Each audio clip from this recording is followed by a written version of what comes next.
What's going on, fam? It's your boy Sydney of the Nakid Gardeners.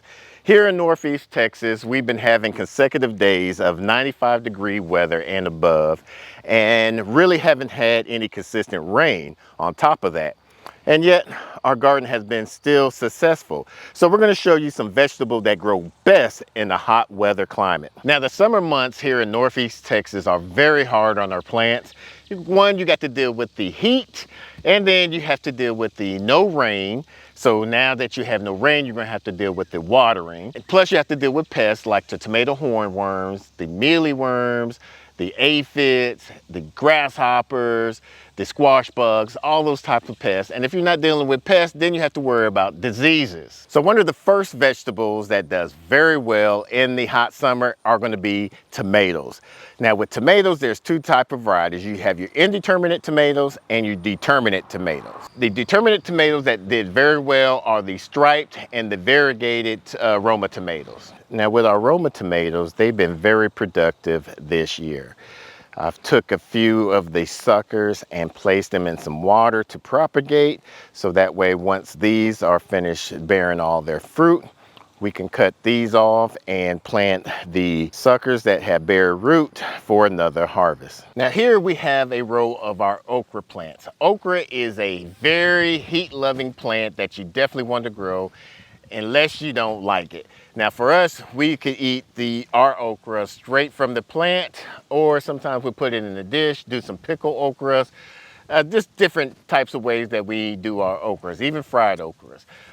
We're growing two types of varieties right now. We're growing our Alabama Red with the Mrs. Love, and then we're also doing the Jing Red that we've come to grown to love. It's almost like a Clemson spineless one. The fourth vegetable that grows very well in the heat is cucumbers. Now with cucumbers, we're growing two different varieties of cucumbers. We're growing the slicers. They are Macklemore 76. And we're also growing the pickling variety of the Persians. They are very prolific. They love the heat. With the slicers, we have about 6 plants here. We've been getting about 3 to 4 slicers a day from these slicers. For the pickling, we've been getting almost a quart a day from those off of another 6 plants. Next year, we're going to switch. We're going to put the pickling variety on here, where we're going to grow more pickling on here. And then we're going to add the slicers on the arch trellis, so that way the missus will be able to can and will be able to harvest and possibly even sell out to the community. So you definitely want to put cucumbers on your list to grow when you're in the hot summer months. Now we would like to know what vegetable that you grew did very well in your garden. Comment down below and let us know.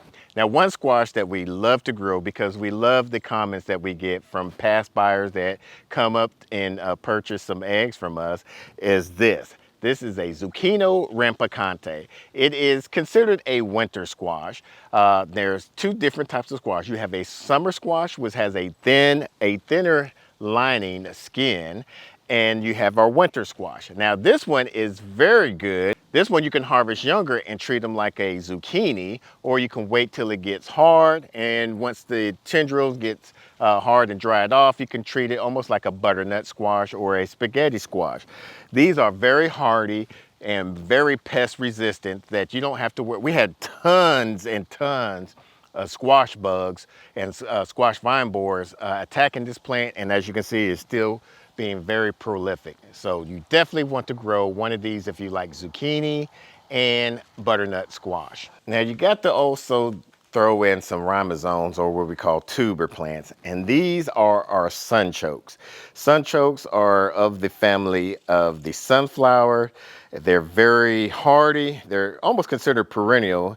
They aren't cold hardy, so they will die back during the frost. But if you don't leave them in a container, they will spread like mint. So reason why we always grow these in containers. Finally, we got late in growing these and starting these along with our other tuber plants like our ginger and our turmeric and our horseradish. But we'll stave those off for the following year. But we'll definitely be growing these as always with some sunchokes. They're a great alternative to with potatoes. great with fiber, high in fiber. Now they will, since they are high in fiber, they will give you a lot of gas, so be prepared. We like to ferment them and sometimes use them up into like a alternative mashed potatoes. So if you want to grow a great rhizome tuber plant, sunchokes is a great one that will love the heat. Now here we have some sweet potatoes.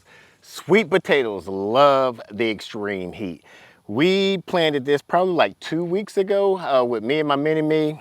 We did a video about it where I showed them how you put the slips in some water. About a week later, it'll grow some roots, and then you can just transplant it in a nice, rich, drainage soil. And this is already grown a lot here.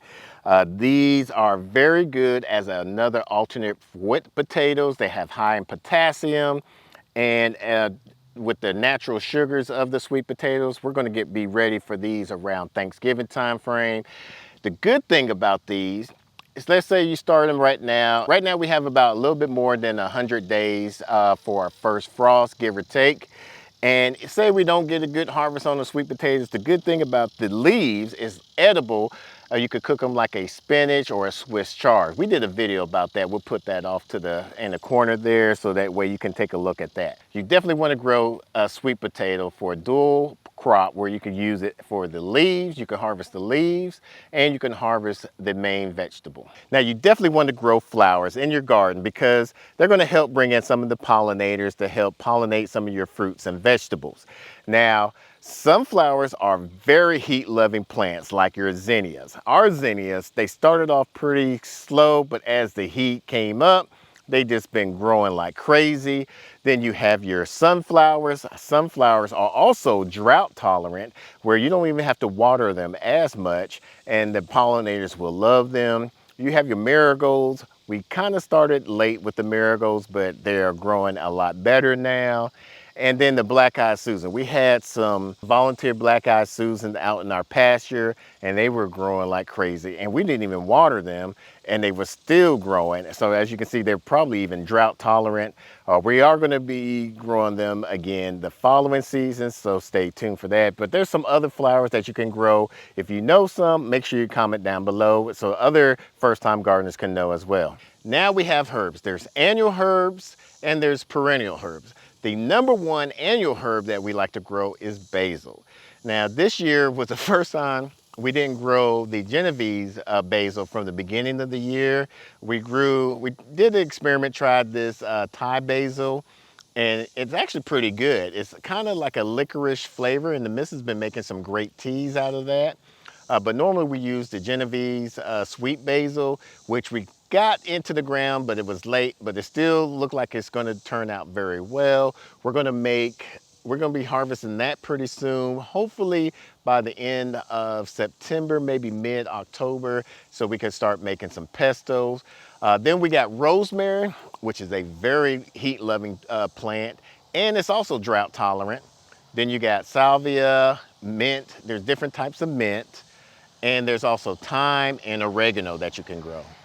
Now, whether you're a beginner gardener or a veteran gardener, don't let this heat get to you. These are some crops that will help release some of that stress. And remember, next season is the fall season, which is one of our favorite seasons that we're going to be planning out here soon, is because we don't have to worry about watering, we don't have to worry about the heat, don't have to deal with as many as pests and diseases. However, if you still got a lot of time in this summer season and we still want to protect your garden from this extreme heat, we did a video about that. We'll put that off to the side and also in the description down below. Until the next video, let's grow together.